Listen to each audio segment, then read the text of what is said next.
미국의 12세에서 15세 어린이들이 2주 이내에 화이자의 백신을 접종받을 수 있을 전망입니다. 오늘 뉴욕 양키 스테디움과 매치 구장의 새로운 입장객 구정이 발표됐습니다.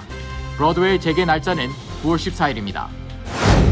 뉴저지 신규 코로나 확진 건수가 6개월 만에 처음으로 1000건 이하를 기록했습니다. 미국이 백신의 효과로 코로나19 신규 확진자와 사망자가 약 넉 달 만에 5분의 1 수준으로 낮아지는 안정된 호전세를 보이고 있습니다. 앞으로 뉴욕주 정부 기관의 웹사이트를 한국어로 편리하게 이용할 수 있게 됐습니다. 오늘 아침 뉴욕시 브롱스에 소재한 아파트에서 원인 미상의 대형 화재가 발생해 13명의 사상자가 발생했습니다. 팬데믹의 영향으로 신생아 수가 50년 만에 최대폭으로 감소한 것으로 나타났습니다. 미국이 사람을 무는 암컷 모기의 개체 수를 줄이기 위한 본격적인 작업을 돌입했습니다.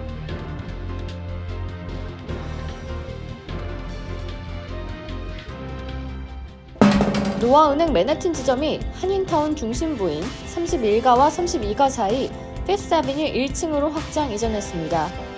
동포 사회에 꼭 맞는 다양한 상품과 고객 만족 서비스로 여러분께 다가가겠습니다. 한인 비즈니스의 내일을 생각하는 은행 노아은행, 멤버 FDIC and Equal Housing Lender.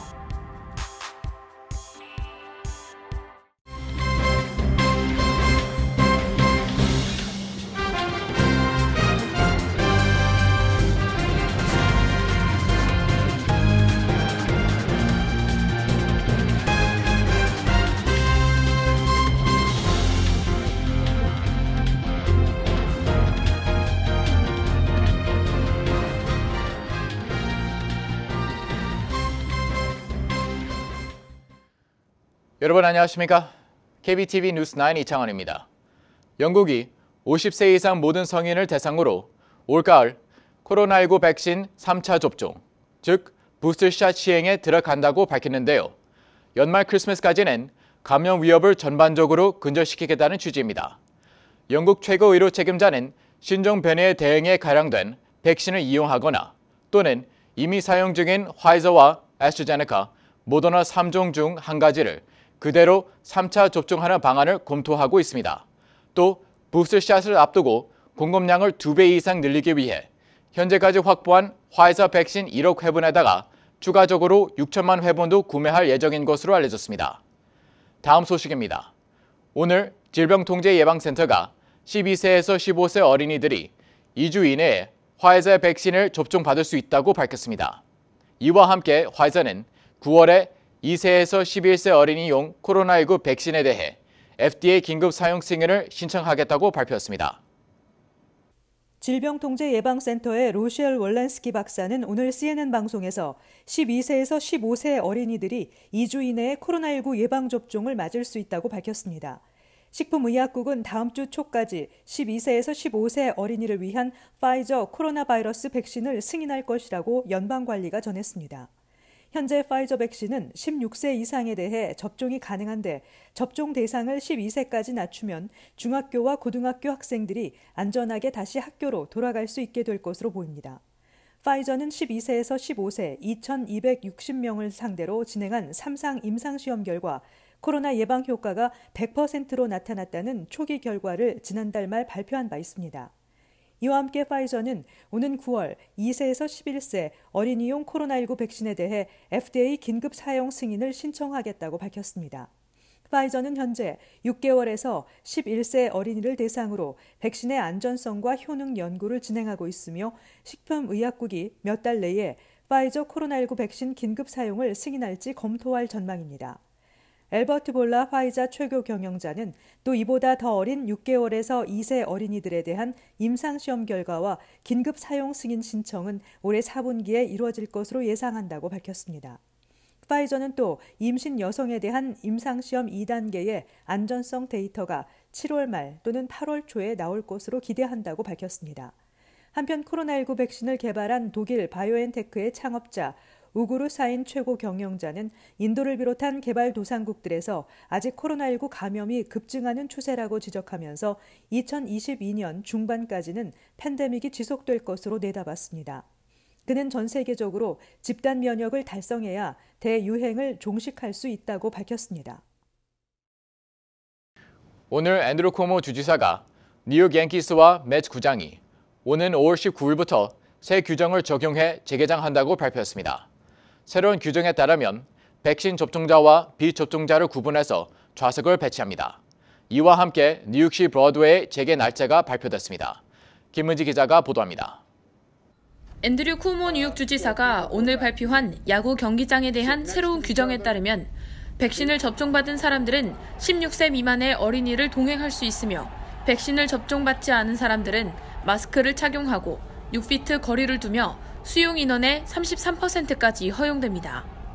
양키스는 쿠오모 주지사의 발표 직후 성명을 발표하고 우리는 지난 3개월 동안 코로나19 백신 접종소를 운영했으며 더 많은 사람들이 예방접종을 받도록 접종자에게 티켓을 무료로 줄 것이라고 밝혔습니다.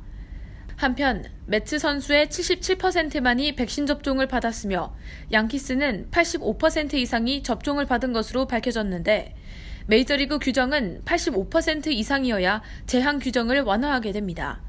이와 함께 앤드류 쿠오모 뉴욕 주지사는 오늘 브로드웨이 쇼가 9월 14일 뉴욕시에서 다시 열릴 수 있다고 발표했습니다. 티켓은 내일인 5월 6일부터 판매되며 극장은 100% 수용이 가능합니다. 극장은 모든 좌석을 판매할 수 있으며 수요에 따라 재개장 방법과 시기를 결정합니다. 쿠오모 주지사는 극장이 100% 예방접종을 요구하는 것을 선호하지만 주정부 측은 긴급 사용 허가를 받은 예방접종의 사용을 의무화할 수는 없다고 말했습니다. 쿠오모 주지사는 브로드웨이는 뉴욕 정체성의 핵심이자 수많은 공연자와 쇼 제작자를 고용하는 우리 경제의 큰 부분이며 이번 9월부터 쇼는 계속될 것이라고 말했습니다. 한편 5만 1,000명 이상의 전문 배우와 무대 관리자를 대표하는 전국 노동조합인 배우평등협회는 이 결정을 지지하는 성명을 발표했습니다. KBTV 뉴스 김은지입니다. 뉴저지 신규 코로나 확진 건수가 6개월 만에 처음으로 1,000건 이하를 기록했습니다. 무엇보다 2주 전만 해도 1 이상을 꾸준히 유지하던 감염률이 4분의 1 수준인 0.27까지 감소한 점이 주목되고 있습니다. 뉴저지의 신규 코로나 감염 건수는 지난 3일 1,000건 이하로 떨어졌으며 어제 1,208건으로 소폭 상승한 1,000건 초반대를 기록했습니다. 추가 사망자는 45명 발생했습니다. 지난 3일 밤 기준 누적 입원 환자는 1,407명으로 내려갔고 감염률은 0.27%까지 감소했습니다. 지난 7일 평균 확진 건수는 1,458건으로 전주 대비 34%, 한 달 전에 비해서는 63%나 떨어져 코로나19 상황이 눈에 띄게 호전되고 있는 것으로 보입니다. 어제 기준 뉴저지 내 코로나19 백신 완전 접종 인구는 315만 명을 넘어섰는데 이는 주내 성인의 절반에 가까운 46%에 해당하는 수치입니다. 이와 같은 코로나19 백신 접종률의 꾸준한 증가세는 코로나 상황의 감소세라는 결과로 이어지는 양상입니다. 뉴저지 주정부는 오는 19일을 기해 실내외 인원 제한을 큰 폭으로 완화하는 데 이어 이후로도 각종 제한 규정들을 단계적으로 없앨 계획이라며 코로나 이전으로의 일상 복귀를 위한 준비에 박차를 가하고 있습니다. 한편 주정부는 NJ 트랜짓과 파트너십을 체결해 예방접종 장소를 오가는 무료 승차 서비스를 제공하고 있습니다. 티켓은 주내 4개 버스 구역으로 제한되고 뉴저지 내 기차역에서만 유효하며 NJ 트랜짓 고객 서비스에 연락해 우편으로 티켓을 받을 수 있습니다. 이와 함께 뉴저지주는 또 백신 접종을 독려하기 위한 방안으로 5월 중으로 백신 1차 접종을 하는 21세 이상 성인에게 맥주를 무료로 제공하는 정책을 발표했습니다. 백신 접종 확인증이 있으면 양조장 13곳에서 무료 맥주를 마실 수 있습니다. KBTV 뉴스 김은지입니다. 백신의 효과로 코로나19 신규 확진자와 사망자가 감소세를 보이고 있습니다. 약 넉 달 만에 5분의 1 수준으로 낮아졌는데요. 그러나 젊은이들이 코로나 바이러스의 새로운 표적이 되고 있다는 지적이 나오고 있습니다. 존스홉킨스 대학의 통계를 분석한 결과 최근 일주일간의 하루 평균 코로나19 사망자가 660여 명으로 올해 1월 중순에 약 3,400명에서 크게 줄었다고 CNN이 보도했습니다. 또 최근 일주일 동안에 하루 평균 코로나19 신규 확진자는 49,400여 명으로 집계되며 5만 명 아래로 내려왔습니다. 팬데믹 사태 이후 수치가 가장 높았던 지난 1월 8일에 25만 1000여 명과 비교할 때 5분의 1 이하로 떨어진 것입니다. 3월 하순부터 하루 신규 감염자가 7만에서 8만 명 선으로 올라가며 재확산 조짐을 보였지만 4월 중순 이후로는 다시 줄어들고 있습니다. 질병통제예방센터 집계에 따르면 미국에서는 65세 이상 인구의 82.8%가 코로나19 백신을 최소한 한 차례 맞았고 69.7%는 백신 접종을 마쳤습니다. 이런 가운데 젊은이들에게 백신을 맞히는 일이 새로운 도전이 되고 있다고 CNN은 지적했습니다. 지난달 퀴니페익 대학의 여론조사를 보면 전체 미국인의 27%는 여전히 백신을 맞을 계획이 없다고 밝혔고 35세 미만에서는 이 비율이 35%로 올라갔습니다. 최근 미국에서 코로나19의 확산지로 떠올랐다 회복 중인 미시건주도 어느 때보다 많은 젊은 코로나19 환자들이 병원에 입원 중입니다. 보건당국자들과 주정부들은 젊은이들에게 초점을 맞추고 있습니다. 짐 저스티스 웨스트 버지니아 주지사는 지난달 26일 16세에서 35세의 주민이 백신을 맞으면 $100를 지급하겠다는 파격적인 제안을 내놓기도 했습니다. CDC의 리처드 베서 박사는 백신 접종률이 낮은 지역 사회에서는 계속해서 높은 감염률을 보이고 백신 접종률이 높은 지역은 그렇지 않은 분화가 나타날 것이라고 예상했습니다. 언어 장벽으로 인해 그동안 백신 접종 예약이나 기타 다른 업무를 볼 때 어려움을 겪는 분들이 계셨을 텐데요. 하지만 앞으로는 뉴욕주 정부 기관의 웹사이트를 한국어로 편리하게 이용할 수 있게 될 전망입니다. 지난 3일 뉴욕주 상원은 주 정부 기관 웹사이트에서 주 전역에서 가장 많이 사용하는 12개 언어를 지원하도록 하는 법안을 만장일치로 통과시켰습니다. 법안은 신종 코로나 바이러스 감염증 관련 정보 혜택 서비스를 제공하는 웹사이트는 법안 서명 후 30일 이내, 예외 웹사이트는 92일 내에 뉴욕주에서 가장 많이 사용하는 12개 언어를 지원하도록 명시하고 있습니다. 가장 많이 사용하는 12개 언어는 센서스 통계에 근거해 정해졌습니다. 2015년 기준 센서스국에 따르면 한국어는 뉴욕주에서 8번째로 많이 사용하는 언어입니다. 이 법안은 작년 코로나19 팬데믹이 시작된 후 수백만 명의 이민자들이 언어 장벽에 부딪혀 주 정부가 제공하는 코로나19 관련 정보 및 정부 혜택을 제대로 접하지 못하는 등 접근성 문제가 제기된 데 따른 조치로 보입니다. 그동안 한국어가 제공되지 않아 영어에 취약한 시민들은 구글 크롬 등의 번역 기능을 사용해 웹사이트를 번역해 이용하는 경우가 많았지만 이 또한 컴퓨터에 익숙하지 않은 분들이 이용하는 것은 어려웠던 게 현실입니다. 한편 뉴욕시는 지난 2월 17일부터 한국어 등 10개 소수의 언어를 제공해 코로나19 예약을 더욱 편리하도록 백신 예약 웹사이트를 개편해 운영하고 있습니다. 이 웹사이트는 그동안 언어적으로 불편함에 있었던 이민자들도 백신 예약 신청을 3에서 4분 정도면 가능하도록 간소해왔으며 예약 일정 변경과 예약 취소도 가능하도록 했습니다. 뉴저지주의 백신 예약 사이트는 영어 외 스페니쉬만 제공되고 있습니다. 한편 이날 주 상하원은 오는 8월 31일까지 코로나19 여파로 렌트를 체납한 세입자를 강제 퇴거시킬 수 없도록 하는 법안도 함께 통과시켰습니다. 이에 따라 세입자가 코로나19로 인해 최소 60일 이상 수입이 감소했다는 증빙 서류 등을 제출하면 8월 31일까지는 법원에서 강제 퇴거 명령을 내리지 못하게 됐습니다.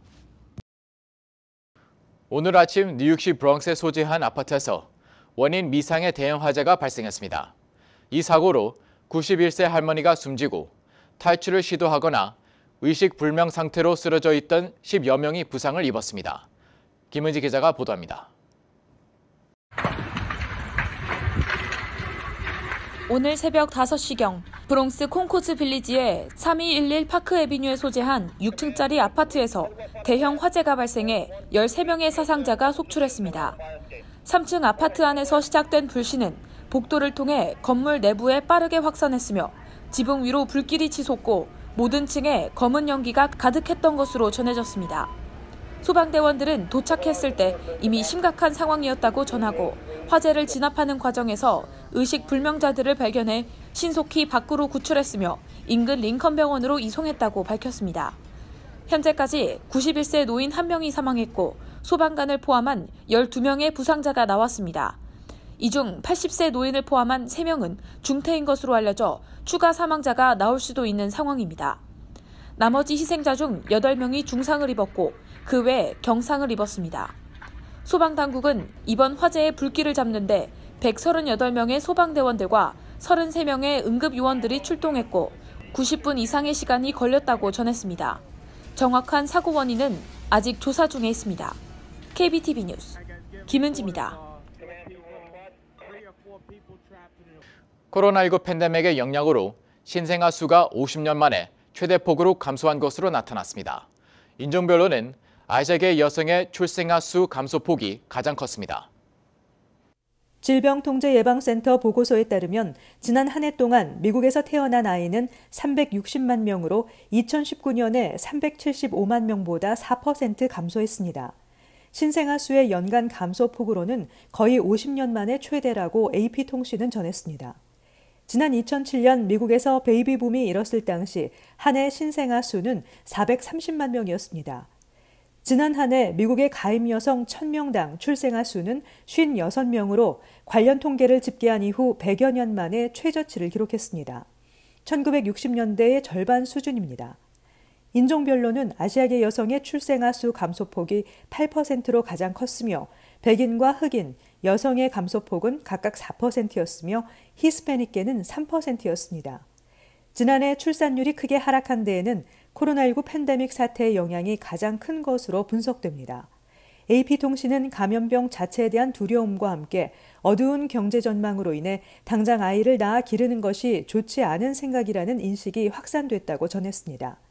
이번 CDC 보고서는 지난해 미국 전역에서 발급된 출생 증명서의 99% 이상을 검토해 작성했습니다. 말라리아, 댕기열 등은 사람의 생명을 위협하는 질환인데요. 이러한 바이러스의 감염 원인은 바로 모기 때문입니다. 이런 질환의 원인인 암컷 모기의 개체수를 줄이기 위해 플로리다에서는 유전자를 변형한 모기를 풀었다고 합니다. 바이러스를 옮기는 모기의 개체수를 줄이기 위해 미 본토에 유전자 변형 모기를 배출한 건 이번이 처음입니다. 인터넷 미디어 엑시오스 등 미 언론에 따르면 영국의 생물공학 기업인 옥스텍은 최근 미 플로리다주 남부의 키스 지역에 유전자를 조작한 모기 알 수천 개를 상자에 담아 곳곳에 풀었습니다. 옥스텍은 10년간의 준비 끝에 미 환경보호국과 플로리다 농림부의 승인을 받아 이번 실험을 진행했습니다. 옥스텍은 이 상자에서 3개월에 걸쳐 14만 4천 마리의 유전자 조작 모기가 부화해 하늘로 날아갈 것이라고 밝혔습니다. 실험이 효과를 보인다면 올해 안에 최대 2천만 마리의 유전자 조작 모기를 추가로 배출할 계획입니다. 실험이 진행된 키스 지역에서 이집트 숲 모기는 전체 모기의 4%를 차지하지만 대부분의 감염병이 이 모기의 암컷으로부터 전파가 됩니다. 이번에 배출된 유전자 조작 모기는 이제 숲모기 수컷으로 사람을 물지 않습니다. 피를 빨아먹는 암컷 모기와 달리 수컷은 과즙을 먹고 살기 때문에 사람에게 바이러스를 옮길 우려도 없습니다. 유전자 변형 모기는 지역의 야생 암컷 모기와 만나 짝짓기를 하는 과정에서 암컷에게 치명적인 유전자를 새끼에게 전달합니다. 이 유전자로 인해 태어난 암컷은 상체가 되기 전에 죽기 때문에 자연스레 암컷의 개체수가 줄어든다는 것입니다. 유전자 조작 모기는 미국에서 곤충 개체수를 조절하기 위해 사용되는 살충제의 대안으로 주목받고 있습니다. 살충제는 모기뿐만 아니라 벌이나 나비에게도 피해를 주는 등 생태계를 파괴하는 역효과를 불러왔기 때문입니다. 여기에 모기들도 살충제의 내성을 갖도록 점차 진화해 왔습니다. 이에 따라 미 환경보호국은 올해와 내년에 걸쳐 7억 5천만 마리의 유전자 조작 모기를 방출하는 프로젝트를 승인했습니다.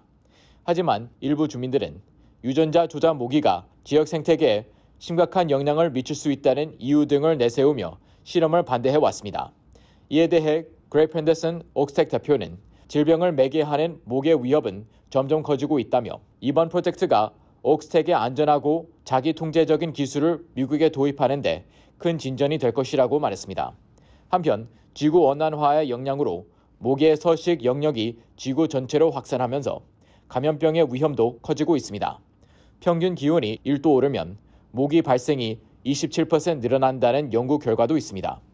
지난해 출간된 인도 동물학 조사 연구 보고서에 따르면 세계 지붕인 히말리아 마을에서도 모기 출현으로 인해 말라리아, 댕기열 등 다운 지방에서 발병하는 질환이 나타나고 있는 것으로 나타났습니다. 세계은행은 2030년이 되면 전 세계에서 36만 명에 달하는 인구가 모기로 인한 열대성 전염병인 말라리아에서 벗어나지 못할 것이라고 경고했습니다. 내 집같이 편안한 은행 뉴 밀레니엄 뱅크가 뉴저지 클로스터와 뉴욕 플러싱에 새로운 지점을 오픈하였습니다. 클로스터 570 피어먼트 로드와 플러싱 141 노던 블러바드에 위치한 새 지점에서 모든 금융 업무와 혼무 기지 상담도 함께 해드립니다. Member of FDIC and Equal Housing Lender. 뉴욕시 공립교가 2021-2022학년도 가을 학기를 예년보다 다소 늦은 오는 9월 13일에 시작할 전망입니다. 지난 4일 시 교육국은 2021-2022학년도 공립교 일정을 발표하고 오는 9월 13일부터 공식 일정이 시작된다고 밝혔습니다. 이번에도 전 학년도와 마찬가지로 오는 11월 2일 본선거 당일에는 전면 온라인 수업으로 실시됩니다. 또 폭설로 인한 스노우데이에도 전면 온라인 수업이 실시될 예정입니다. 뉴욕과 뉴저지에 소재한 모든 라이트에이드 약국 매장에서 예약 없이 코로나19 백신 접종이 가능해졌습니다. 이는 라이트에이드가 전국 17개 주의 약 2,500개 매장에서 16세 이상이면 예약 없이 코로나19 백신을 맞을 수 있다고 발표한 조치의 일환입니다. 다만 라이트에이드는 보다 원활한 백신 접종을 위해서 웹사이트에서 예약하는 것을 권장한다고 밝혔습니다. 백신 접종과 관련한 세부 내용은 라이트에이드 웹사이트에서 확인할 수 있습니다.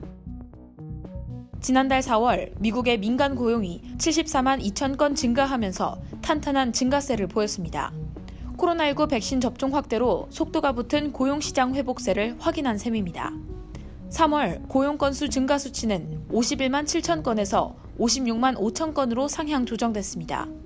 로이터 집계에 따르면 경제 전문가들은 4월 민간 고용이 80만 건 증가했을 것으로 기대했습니다.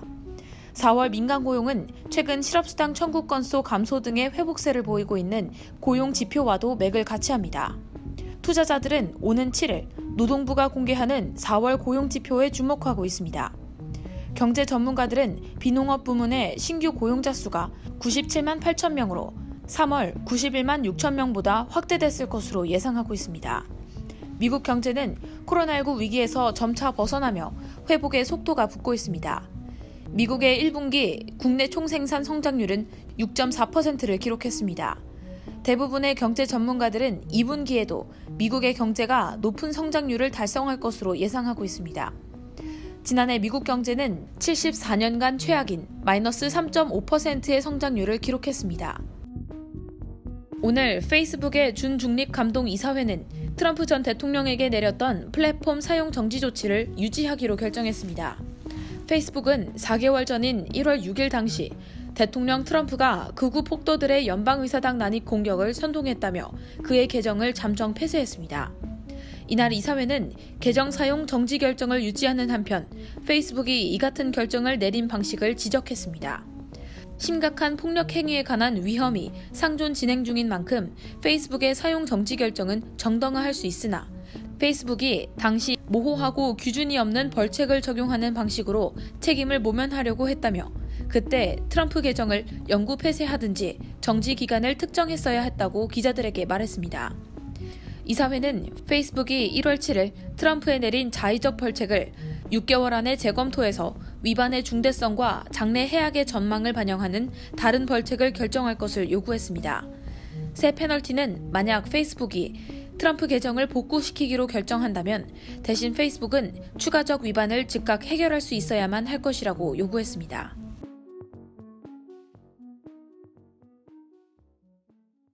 잠시 후 커뮤니티 브리핑을 전해드립니다. 노아은행 맨해튼 지점이 한인타운 중심부인 31가와 32가 사이 피프스 애비뉴 1층으로 확장 이전했습니다. 동포 사회에 꼭 맞는 다양한 상품과 고객 만족 서비스로 여러분께 다가가겠습니다. 한인 비즈니스의 내일을 생각하는 은행 노아은행, Member FDIC and Equal Housing Lender.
이어서 환율과 증시 전해드립니다.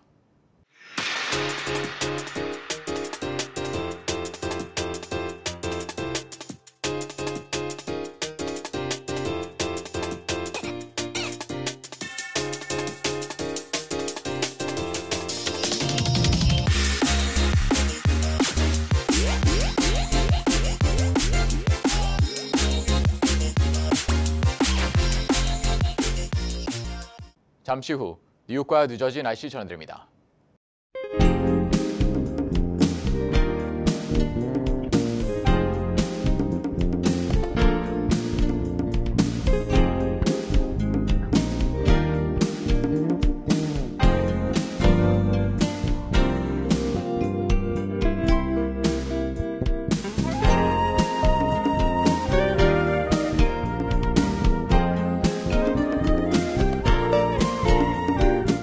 KBTV 뉴스 9 마칩니다. 오늘도 시청해 주셔서 감사합니다. 편안한 밤 보내시기 바랍니다.